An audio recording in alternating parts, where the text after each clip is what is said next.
of all, the man is undefeated in over 15 years as a professional athlete. Hulk Hogan has never been in the ring or met a man bigger than him, stronger than him, taller than him, that weighs more than him, and with a burning will inside more than Andre the Giant. You see, Hogan, few short hours from now, that clock is ticking, and it's ticking in our direction, not yours. Hulkamania is over. Hulkamania is dead. Oh, yeah. You best believe that was the story going in, but not the story coming out. Welcome back. Thanks for stopping by. I've got to level with you. I've been trying to record this numerous times and ran into a multitude of roadblocks, but hopefully this is the one that sticks, finger crossed, and if you're listening to it, that means that it has. Thanks for joining me. I hope that you enjoy this wild and wonderful ride in which I will take you through WrestleMania 3 to WrestleMania 4 in my save, and let's go into it without further ado.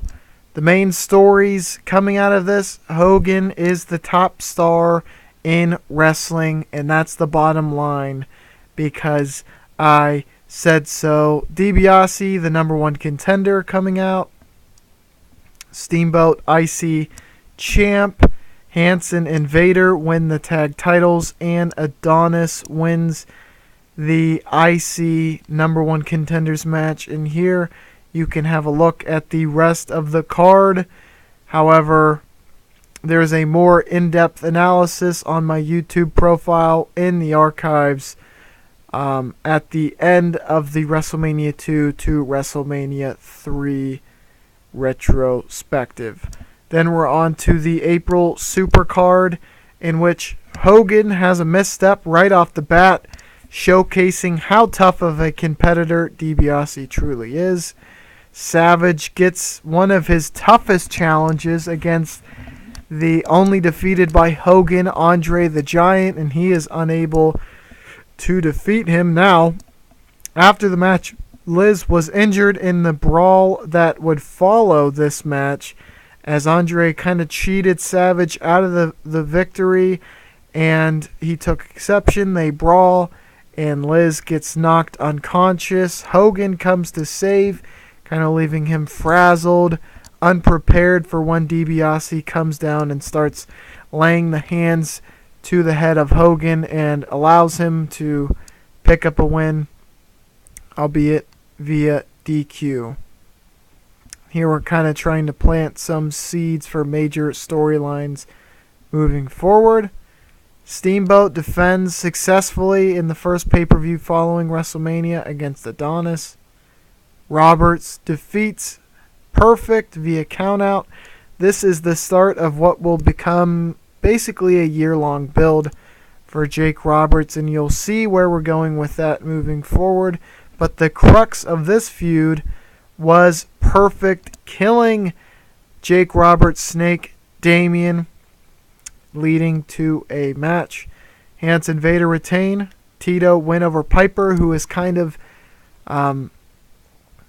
a gatekeeper, for lack of a better term, until we really fully establish him in a role in which he can better carry and work better for the promotion, so to speak. You'll see what I'm talking about following SummerSlam. Harley defeats Sting. The Grizzled Vet defeats the plucky, up-and-coming Sting. Then on the pre-show, would have been a good match. Certainly kind of glad I kept it on the pre-show. Again, I rock and roll, I believe, will take on Vader and Hanson on the next pay-per-view. Then we're trying to build Herc's in-ring stats, but eventually he has to fall by the wayside, as he was not developing to quite the level that I had expected. Here we see DiBiase get that big, giant heel henchman that he's been looking for. And gets him to team with him. However, the Mega Powers formed at just the right time, and they pick up the victory. Savage trusted Hogan for saving Liz, for lack of a better term. But following this tag match, Andre attacks the winner, or the one to get the pin.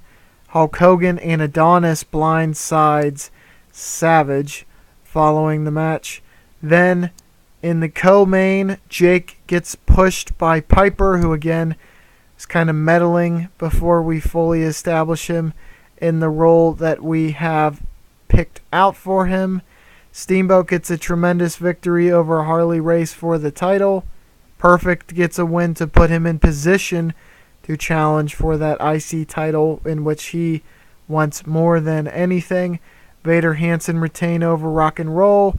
Sting gets a big victory over Adonis. Adonis gets his heat right back at the end of the night.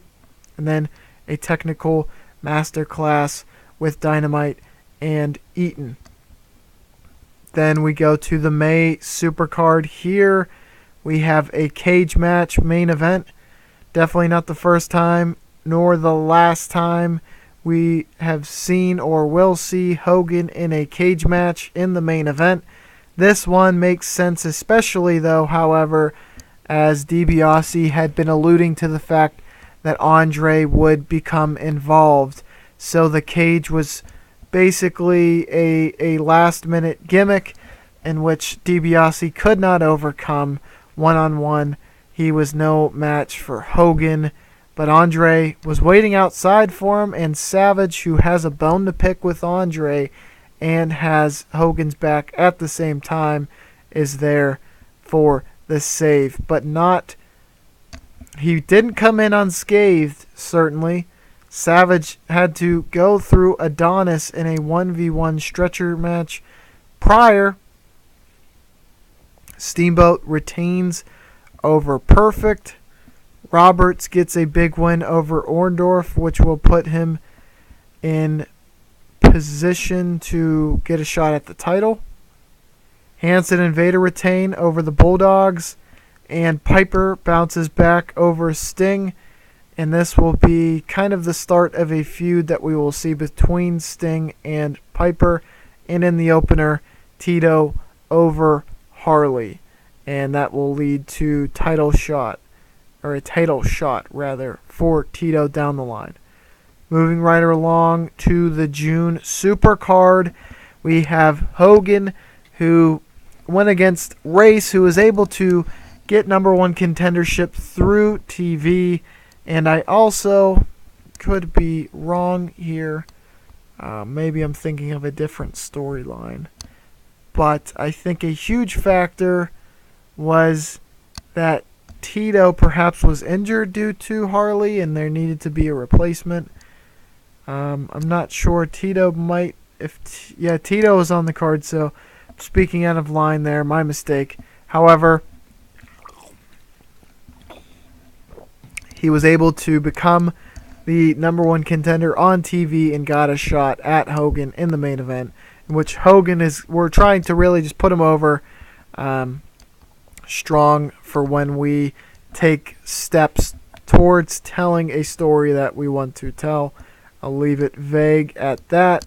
Andre gets another victory over Savage, and that won't be the last time we see Savage facing Andre. This is going to be a blood feud for certain. Steamboat gets a victory over Piper for the title, and Steamboat continues his string of stealing the show. Roberts gets a victory over DiBiase, be it count-out victory, but he's getting some marquee victories following WrestleMania 3, and certainly it's going to pay off once we get to the payoff. Road Warriors then defeat Stan Hansen and Vader, taking the titles from them and starting their second title reign. Adonis gets a big victory over Orndorff, Perfect, Santana, and Stinger. And then in the opener, Davey Boy goes over Bret Hart. Certainly, as single competitors, they aren't where they are when they main event SummerSlam in real life, down the line. But we're flirting with their singles careers. The tag division's really hot, though, and that is kind of the main reason I haven't fully committed to keeping them singles. That might not make sense, but deal with it. So from the King of the Ring, I feel like it makes most sense to start from the bottom here as opposed to how I generally start at the top, being as though we have a storyline that kind of pays off throughout. It's kind of a self-contained pay-per-view, and I hope that you enjoy the story that I tried to tell with this. So first, we're going to show off the highlights from last year, in which DiBiase won the King of the Ring in '86, and he wins in the opener. Steamboat defeats Vader, who him and Hansen try their hands at singles competition following their tag title loss. Savage defeats Hansen, but then is quickly beaten down by Vader and then Hansen. Following that victory for him, Perfect gets a victory over Roberts. Then in round 2, going into round 2, we ask Savage, can he compete? And he is determined to take home the crown this year. So he's definitely going to do it. Perfect then defeats Steamboat, the IC title champion, which will lead to a title match down the line. DiBiase reveals he paid Vader and Hansen to attack Savage because he felt like he needed him out of the tournament to be able to win it. And he had a good point because Savage is the man to eliminate him. Then in the heavyweight title picture, because I wanted to defend it on this pay-per-view as well, try to get Hogan some juicy and a lot of title defenses, goes up against a announcer, Jesse Ventura, who had been talking smack. So Hogan decided to challenge him to put his money where his mouth is, and Hogan goes over. Not in his best match, certainly actually his worst match of this title reign at least. But a lot of that was due to ring rust, and a rematch down the line wouldn't be out of the realm of possibility. Then we have Savage kind of wrapping up before a match with Perfect because he has been through some wars so far, but he is able to gut it out and win the crown over Perfect. And during his coronation, he just can't catch a break. Harley Race beats him down as he puts on the crown. And we are going to have a big, big build-up via TVs for SummerSlam, which is, honestly, I kind of like having the short build. 2 TVs can be a challenge to get everything on, especially when you want to showcase the top feuds multiple times. But, I mean, what is this? 1, 2, 3, 4, 5, 6. Yeah, that's almost too much. 3 is good. 4 is an abundance. More than that, you're just kind of killing time. But I think we did some cool stuff on TV, including feuds with Adonis and Lawler, if I'm not mistaken. But what we decide to do here is bring back a rivalry in which we have had seen in the past in the build-up to WrestleMania 2 and following WrestleMania 2 during Piper's first title reign. It is reignited here. Hogan and Piper, another cage match, main event for Hogan. It's kind of making it his specialty for sure. And DiBiase is there to beat him down following his title victory. And you might be wondering, well, where was Savage? Well, he was getting beat up by Andre the Giant in the co-main event. He continues to try to prove himself as a defender of his family following Liz's injury, but he just can't pick up the victory over the Giant. We're going to get a fulfilling blow-off to this story, I think. If you disagree when we get there, let me know. Drop a comment or on your thoughts. But this is definitely vintage Savage in my mind. He would definitely, this would be a fitting MO for him, or motivation rather. But I don't believe I mentioned this, when Liz's kayfabe injury took place following Savage and Andre's first match in the pay-per-view following WrestleMania 3. But obviously, or maybe not so obviously, that was a kayfabe injury. She was actually leaving on maternity leave. So she is going to be off of TV entirely for 6 months. And it makes Macho's WrestleMania moment even more cool in my mind. The kid is there in the crowd, or maybe, I don't know, in the back. But, or maybe not. Probably not a great environment to have a baby. But he has a family, and then what happens, happens. Steamboat defeats Perfect in their rematch when they're both fresh. Steamboat's able to get the upper hand on Perfect. Roberts continues his push, his year-long push, and, getting a lot of wins here on pay-per-views to fully establish him as a top face against someone he had feuded with in the past, that being Rick Rude. Rude had opened him up, so to speak, in the TVs leading up to this match, and Roberts will get the last laugh. Bulldogs win the titles, I believe, over the Road Warriors in a fatal 4-way match. Kind of playing some hot potato. Not something I really like to do, but I thought that I'm not sure why them over the Road Warriors, perhaps. But I digress. Adonis has a Cole loser leaves town match with Lawler. As I'd stated, they had matches on Superstars starting a feud, and it blowed over into this. Now we will see Lawler in some capacity in the future. Sting gets a big win over the other pet projects. DiBiase and Santana relegated to the pre-show. Here we have Koloff getting kind of a push, and the seeds for the women's division, which will have a title holder crowned at this pay-per-view, the September Supercard.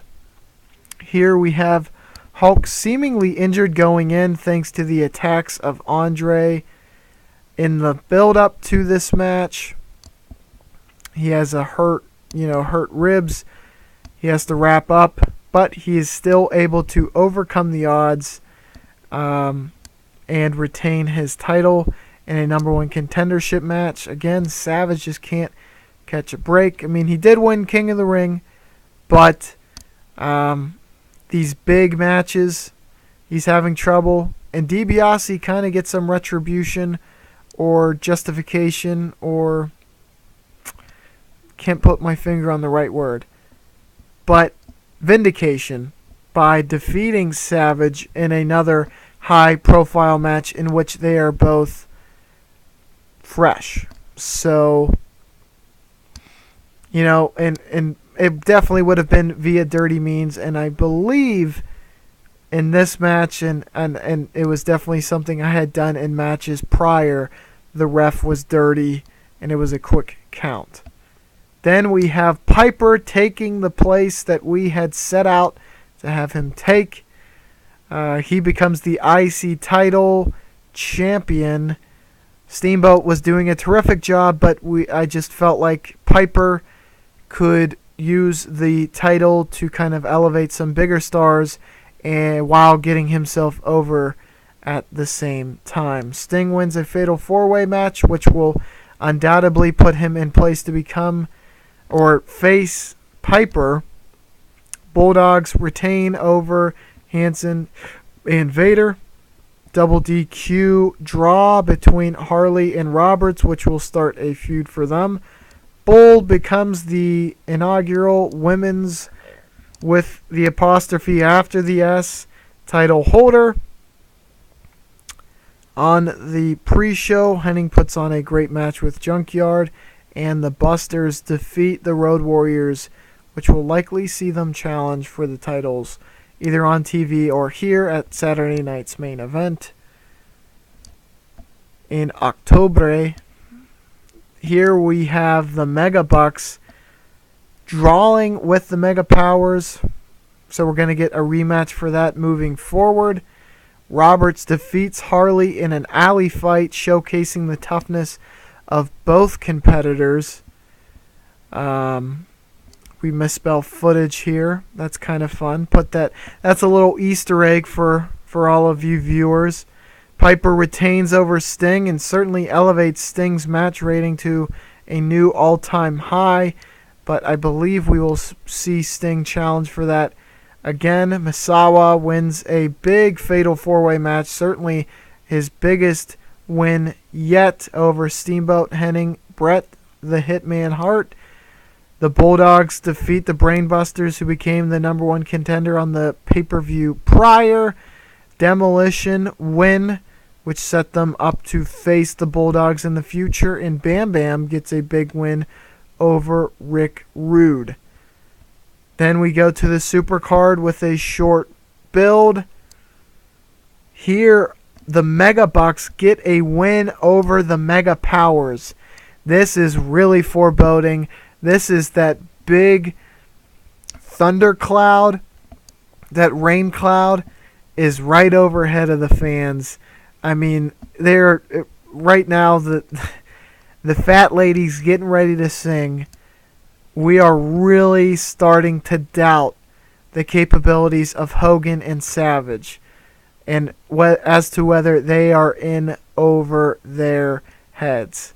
Down the card, Vader kind of gets put in a good spot with Jake the Snake Roberts. Now, obviously, we're trying to keep Jake strong while beating Vader, while creating Vader as a credible heel.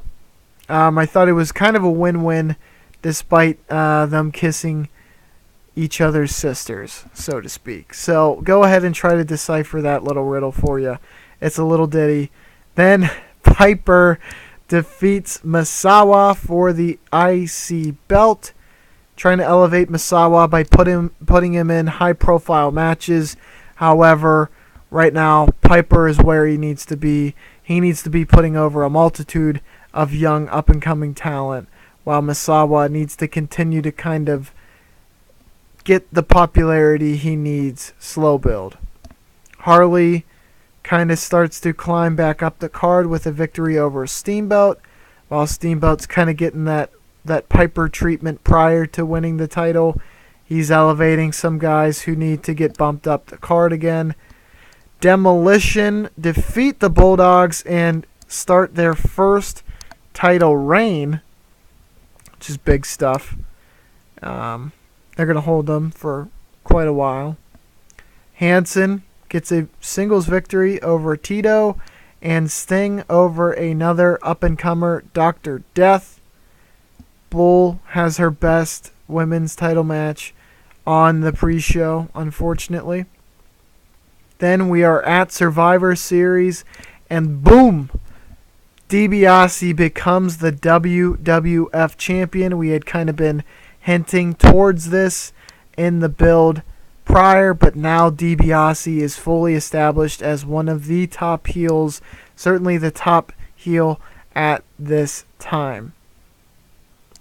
And that is due in part, or really he owes a lot of that to Andre, because he had beat the ever-loving crap out of Hogan prior to the match. Here we have a Steel Chambers match, a team match, in which Savage wins, and the survivor of the match would get a title shot. So here we kind of had Savage and Andre as the captains in their feud.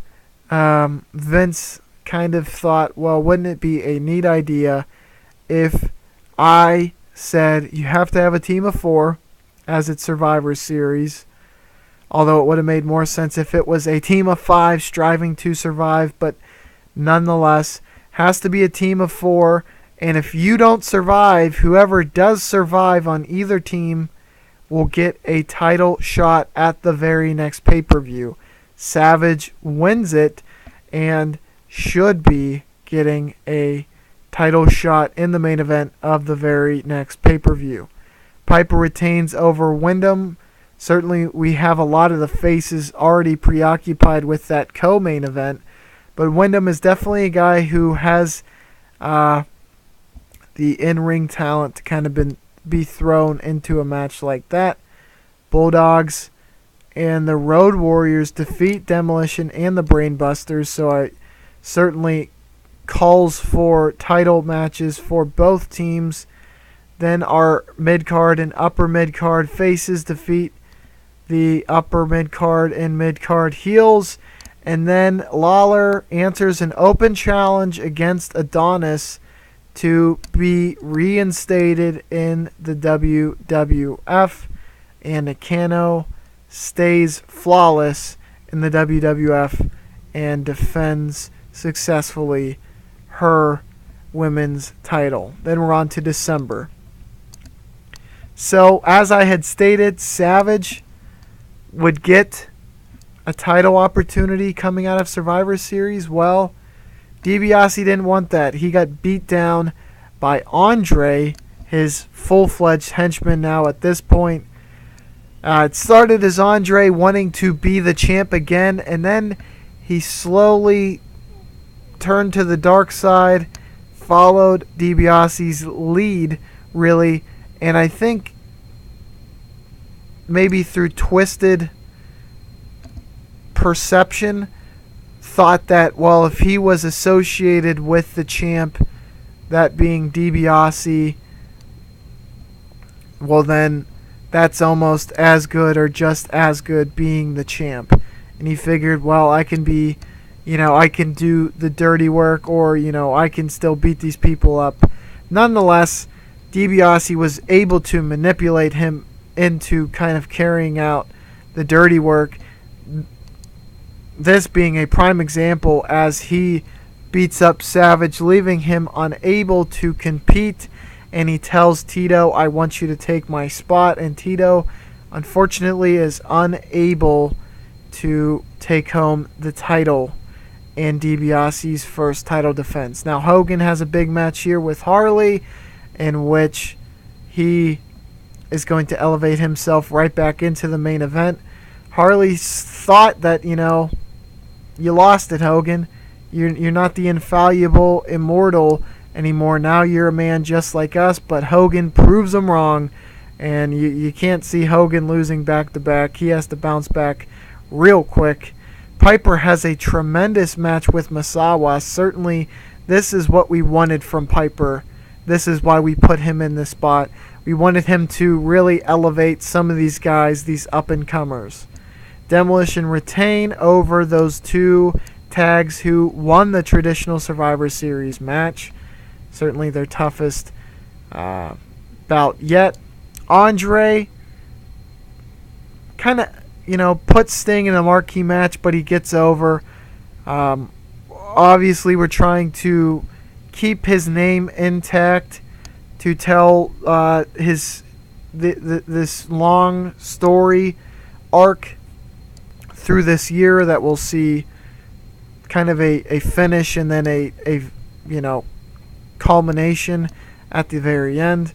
But here we're kind of trying to show that Sting is brave, but maybe in over his head as he challenges Andre. Here we have Steamboat and Roberts kind of establishing themselves as a viable tag team that will challenge Demolition for the titles.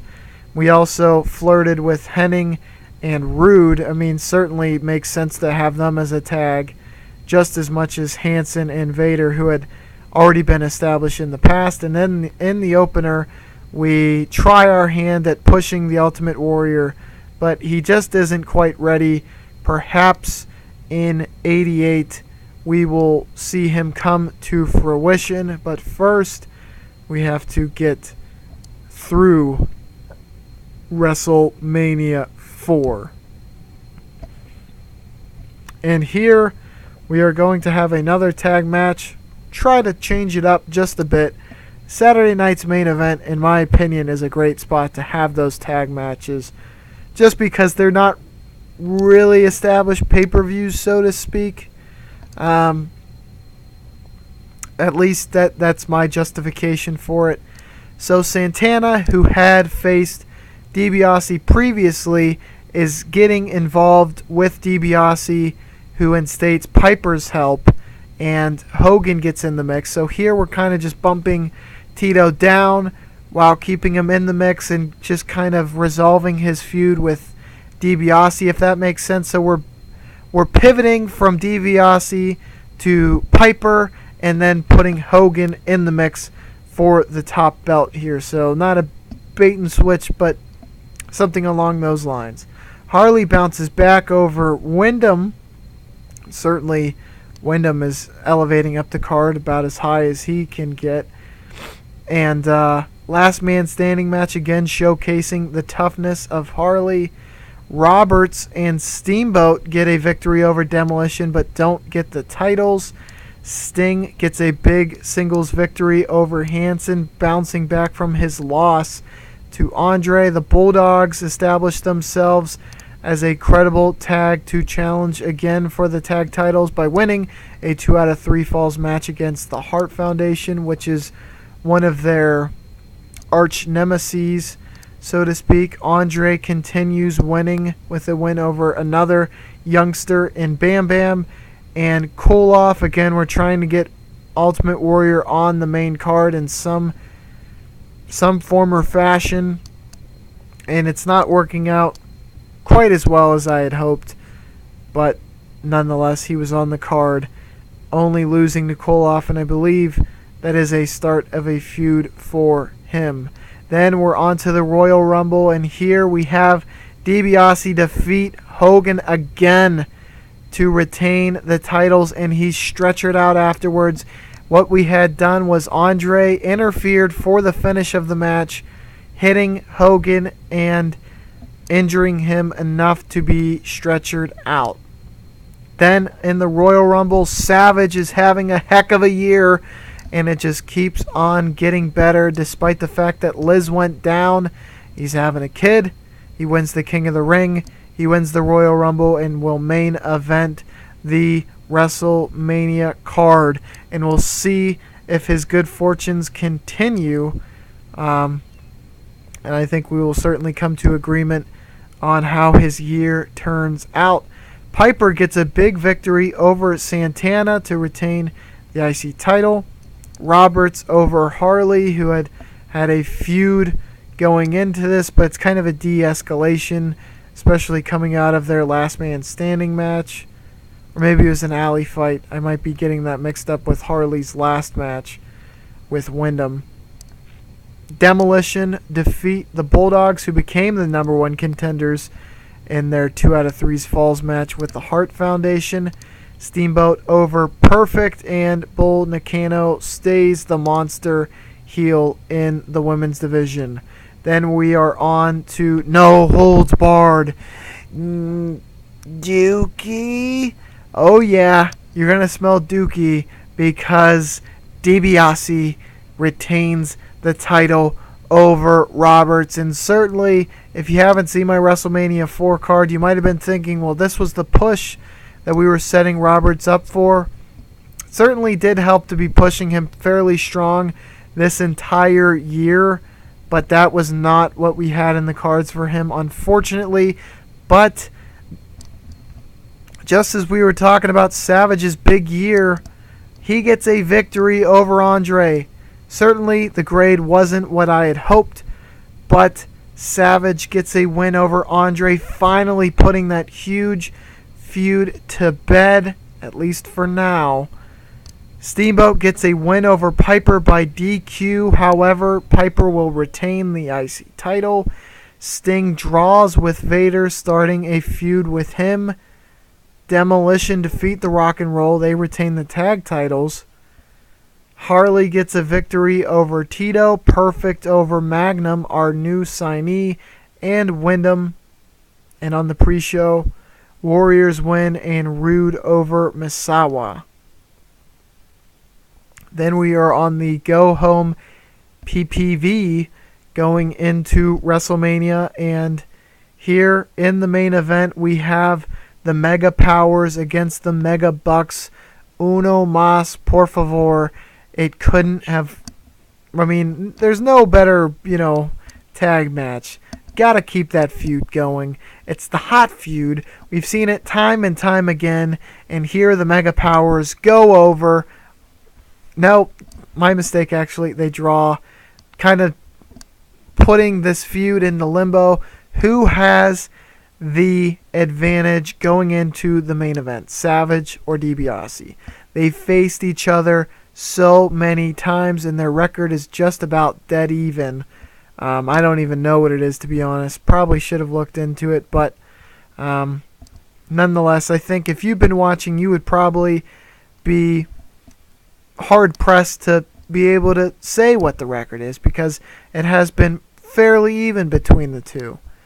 And this is also kind of a building block towards a feud, a rekindling, a reignition of a hot feud between Hogan and Andre, in which we will see culminate at WrestleMania. Here, Steamboat goes over Adonis, in which they will be getting a title shot in the future. Steamboat will, because he won a triple heel IC title match in which Piper retains. Roberts becomes the IC #1 contender over a clearly deteriorating Orndorff. Unfortunately, his physical skills are starting to deteriorate and affected the match. Tito wins over Roberts. Hansen and Vader get a win over the Blade Runners, continuing the Sting-Vader feud. Misawa gets a win over Koloff. Magnum over Brett in the pre-show, and then Anderson over Bam Bam. Now, finally, the moment you fans have all been waiting for. And again, before we get there, thanks for listening. If you've watched this far, I appreciate you watching these videos. I appreciate the support. We're going to have videos on a pay-per-view basis following this one. I would really appreciate if you went to the profile, liked the video, subscribe to the channel. And now we are on to WrestleMania 4. And to end the night, Savage is going to go home happy. He's going to celebrate with the love of his life, Liz, and his new child.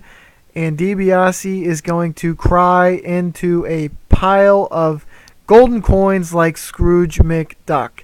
Savage ends he has one of the best from WrestleMania to WrestleManias perhaps ever. His wife goes down, granted, but he's able to win the King of the Ring, wins the Royal Rumble, defeats Andre, main events WrestleMania, wins the title, wins the main event of WrestleMania. What more can you ask for in a year, my friends? And I guess you're going to have to watch video, or you're going to have to watch the upcoming videos and go pay-per-view by pay-per-view to see whether Savage can continue this hot streak. In the co-main, we see Harley Race defeat Steamboat, and he is going to likely be challenging Savage down the line for the title after that marquee victory. This change in stipulation was the announcement of it being an Iron Man match, in which Harley Race won 2-1. Then we have Jake Roberts. This is what that year-long feud has been trying to get to, and that was Roberts as the IC champ. And he had a pretty good year as well. Nowhere near as big as Savage's. Now, clearly, Savage basically gobbled up almost every, meaningful title or accomplishment that you can get in a year, aside from winning the title the big title multiple times or the IC title multiple times. But nonetheless, Roberts was built this entire year. Now I think he's fully established as an IC guy, and he could lose it at the next pay-per-view and then just be inserted into the main card, main event scene and be a viable title threat, you know. But is that what I'm going to do? You'll have to check in and find out. But I think we can all safely assume that with a build like that, we're probably going to take our time telling the story in the future. And in the card, or the match down the card, Hogan is in a career versus career match with Andre, and he ends Andre's career with Andre being 0-3 against Hogan. Hogan 3-0 against Andre. Now, Andre was starting to decline physically. His in-ring performance was being judged at about a high 70s, and his popularity was in the high 90s, or in the 90s, I think, in America. So I figured it was best to end it now and not prolong it. Now, there was definitely some things that I could have done. Perhaps had him doing what I'd been doing prior, having him against the very young upstart up-and-comers. But I think he can be better utilized as a personality and maybe perhaps come out of retirement if the occasion calls for it. Sting wins the blow-off against Vader in a cage match. Demolition retain over the Road Warriors. Very surprising. Not too often you see the tag titles being retained on WrestleMania, but we did it. Perfect wins a Money in the Bank ladder match, so he will have a briefcase, and that's going to add a new element to the heavyweight or even IC title. We don't know. Perfect has shown in the past that the IC title is his main focus. Perhaps he will shift gears. We'll have to tune in down the line to find out. Bull Nakano retains her title. They kind of got a good marquee spot. And then the Bulldogs win a fatal four-way tag match over the Freebirds and Hart Foundation and Busters. And then Adonis, again, his forever feud with Lawler continues. And JYD, also an aging gem or star, so to speak, defeats Paul Orndorff. Folks, thank you for joining me. I appreciate you watching these videos. I'd love to hear some feedback, so comment whether you see that wherever you see this, preferably on YouTube, but if not, I'll try to get back to you. Like and subscribe, and stop back soon because I'm going to have matches, or man, my brain's fried. I'm going to have videos pay-per-view by pay-per-view from here on out. There should be another video, if recording allows, on my next pay-per-view very, very soon. So be on the lookout for that. And have a great morning, evening, day, or night. Thanks again, and I'll catch you on the flippity floop.